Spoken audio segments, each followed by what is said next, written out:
Pagdating sa mga scooter, kilalang kilala dito sa Pilipinas ang Yamaha Inmax, Honda PCX, Yamaha Aerox, at ang Honda IDV. Sa madaling salita, Yamaha at Honda lang ang nangungunang brand dito sa Pilipinas pagdating sa mga scooter. Kaya naman sa video na ito ibabahagi natin ang 10 150cc na scooter o automatic na motorsiklong galing sa ibang brand na di hamak na mas mura ang presyo, maganda ang forma, at kayang-kaya na sumabay sa mga kilalang brand.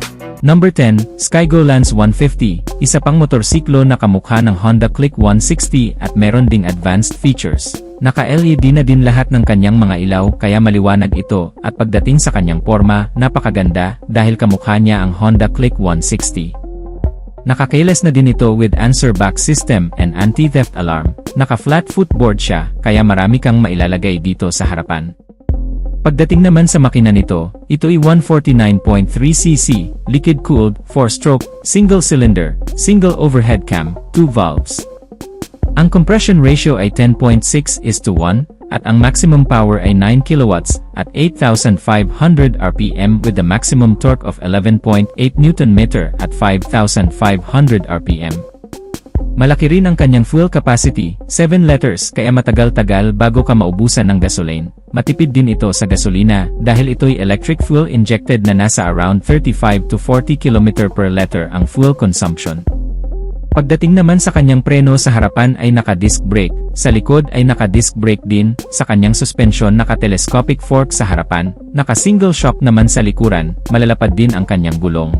Sa harapan ay 110/80/14, sa likod ay 120/70/14. Pagdating naman sa presyo nito nagkakahalaga lang ito ng 97,000 pesos. Number 9, IFKI MMTX 150, pagdating sa forma nitong motorsiklong to, mukha itong BMW, hindi mo rin isipin na 150cc lang ito, dahil mukha itong 400cc ang kanyang datingan. Naka-LED lahat ng kanyang ilaw, meron din itong windshield na nakakadagdag forma, at pagdating sa kanyang makina, ito'y 150cc, liquid-cooled, 4-stroke, 4 valves, fuel injected.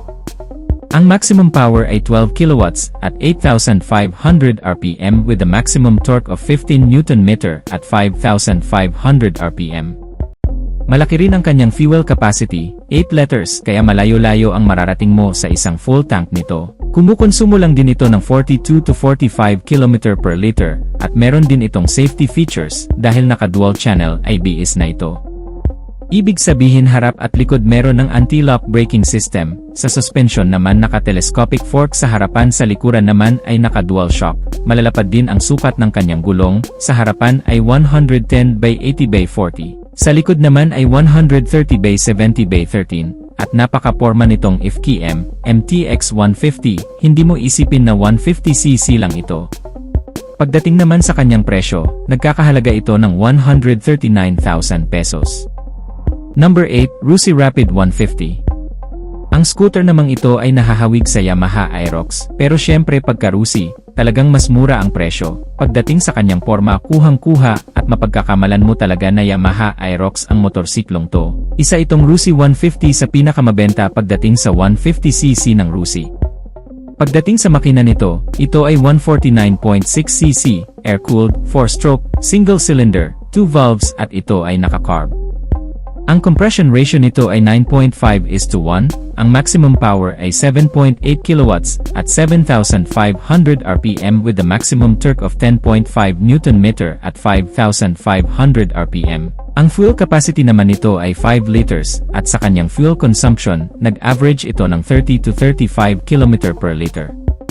Pagdating sa kanyang preno, naka-disc brake sa harapan at naka-drum brake sa likuran, at ang suspension naka-telescopic fork sa harapan, sa likuran naman ay naka-dual shock.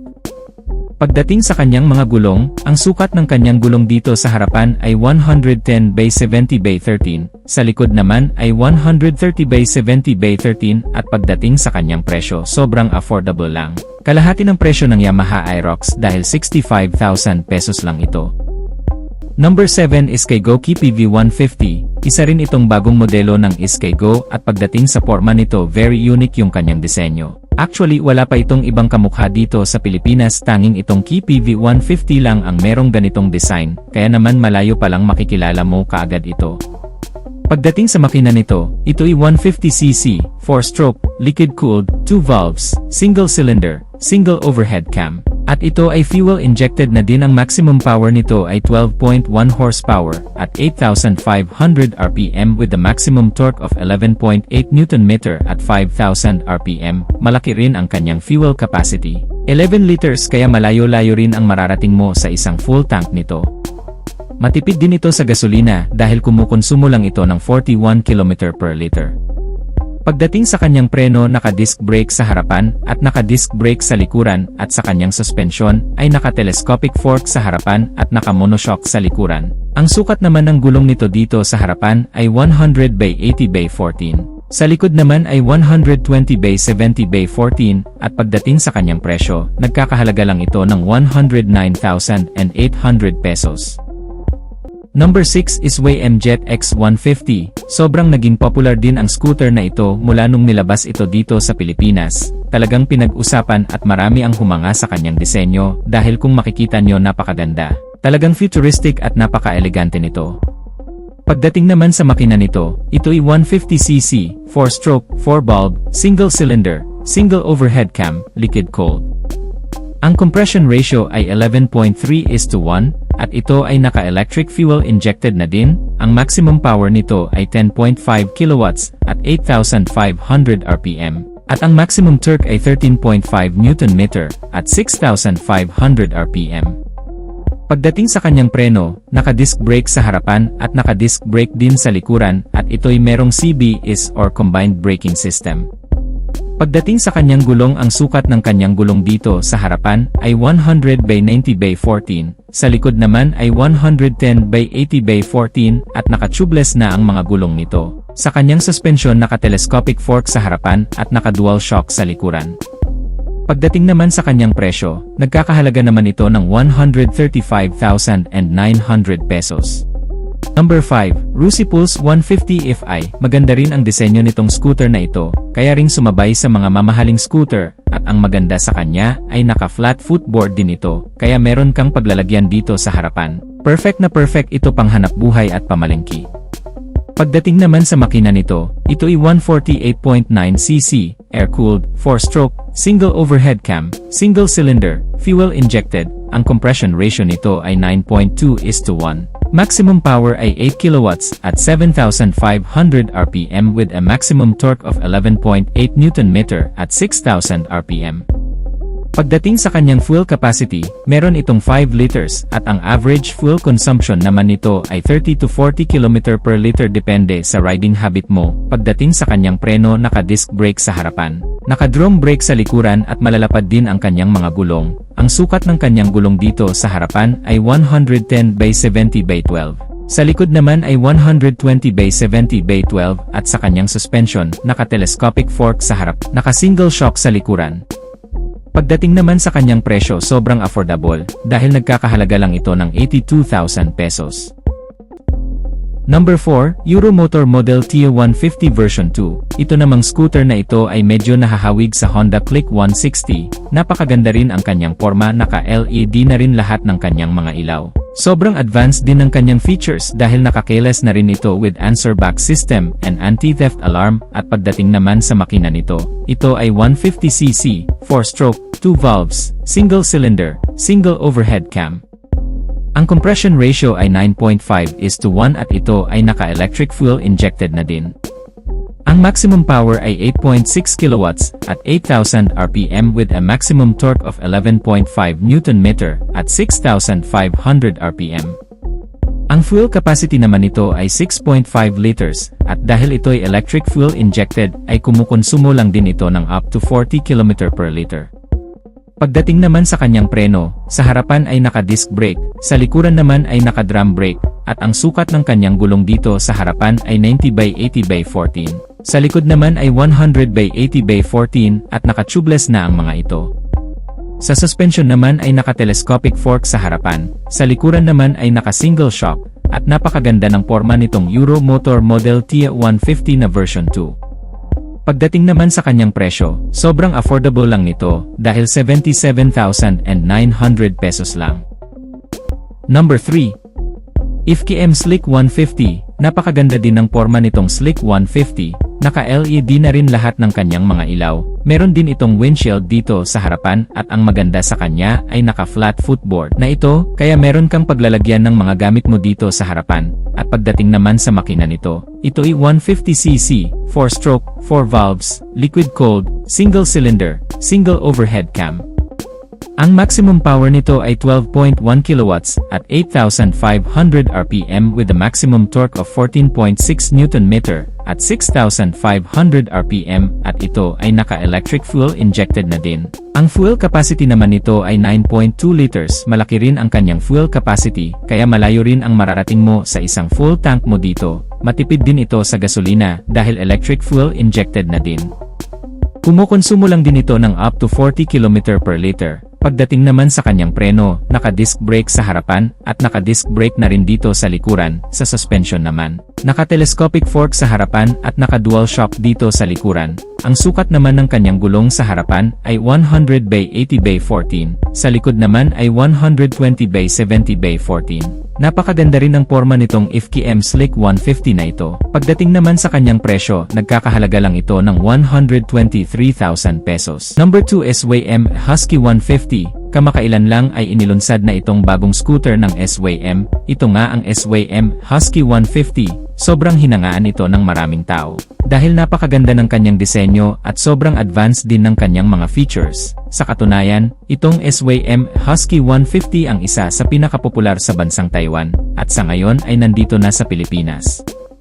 Pagdating sa kanyang porma, hindi mo rin isipin na 150cc lang ang motorsiklong to. Moderno din ang kanyang design. Naka-LED na din lahat ng kanyang ilaw. Meron din itong windshield at ang maganda pa dito sa SYM Husky 150 ay meron itong mga safety features kagaya ng ABS o anti-lock braking system dahil naka-dual channel ABS na ito. Harap at likod naka-ABS o anti-lock braking system na. Meron pa itong traction control system. Pagdating sa kanyang makina, ito ay 150cc, single cylinder, 4-stroke, 4 valves, liquid cooled, ang kanyang compression ratio ay 11.2:1. Ang maximum power ay 10.8 kilowatts at 8,000 RPM with a maximum torque of 14.5 Nm at 6,000 RPM. Ito'y naka-electric fuel injected na din. Ang maganda rin sa motorsiklong to ay malaki ang kanyang fuel capacity. 15 liters ang isang full tank nito kaya malayo na rin ang mararating mo sa isang full tank mo. Matipid din ito sa gasolina dahil ito'y electric fuel injected. Kumukonsumo lang din ito ng 40 to 45 km per liter. Napakalapad ng kanyang mga gulong. Ang sukat ng kanyang gulong sa harapan ay 120 by 70 by 13. Sa likod naman ay 130 by 70 by 13. Naka-tubeless na rin ang mga ito. Pagdating sa kanyang suspension, naka-telescopic fork sa harapan at sa likuran naman ay naka-monoshock. Hindi ba napakaganda ng porma nitong bagong SYM Husky 150? Siguradong marami rin ang bibili ng scooter na ito. Pagdating naman sa kanyang presyo ay nagkakahalaga lang ito ng 152,000 pesos. Number 1, SK Go Bolt 150. Sa unang tingin akalain mong isa itong maxi scooter na 400cc dahil kuhang-kuha nito ang porma ng Yamaha X-Max. Napakamoderno at elegante ang porma nitong scooter na ito. Mayroon itong mataas na windshield. Naka-LED lahat ng kanyang mga ilaw at siguradong mapapalingon ang kahit na sino dahil napakaganda ng kanyang porma. Pagdating sa makina nito, ito ay 149.3cc, liquid cooled, 2 valves, single cylinder, 4-stroke, single overhead cam, fuel injected, at ang kanyang compression ratio ay 10.6:1. At ang maximum power nito ay 12 horsepower at 8,500 RPM with a maximum torque of 11.8 Nm at 5,500 RPM. At ang maganda sa motorsiklong ito ay malaki ang kanyang fuel capacity. Pang maxi scooter din talaga dahil 13 liters. Matipid din ito sa gasolina dahil ito ay fuel injected at naka 2 valves lang naman at mababa lang ang kanyang displacement.